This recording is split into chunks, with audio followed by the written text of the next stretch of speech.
នេត្រាយលើកហថាបណ្ណមិនសេរសែនប្រអការៈបញ្ចេញបោហាទៅតាមប្រយោជន៍តន្ត្រីគុំប្រូវាសនាធ្វើឲ្យអាត្មាបង្អាក់នៅក្តីសម័យកែភ្នត់កំណត់សម្រួលកែចិត្តទឹកជីវិតមានតែស្មៃកាលពីនៅក្មេងចង់ឆាប់ធំដល់ពេលធំចង់នៅក្មេងដូចបាក់សៃឆ្ងាយពីទៅនំដែលកំពុងតែផ្សងព្រេងនឹកសំលេងដែលធ្លាប់យំមានអ្នកម្ដាយបំពេគេជីវិតដែលលើខោដាច់ពីមុនយើងត្រូវដេកយំម្នាក់ឯងថាជីវិតដូចជាចំណោទដែលគេចោទទៅជាសំណុំ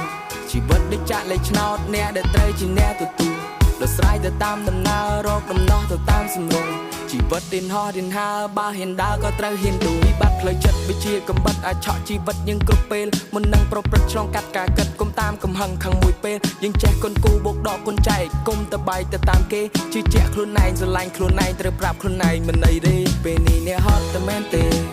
ហឺតែមែនទេគូតែរកពេលសម្រាប់គូបាព្យាបាលបេះដូងនៅស្នាមធ្នេពេលនេះអ្នក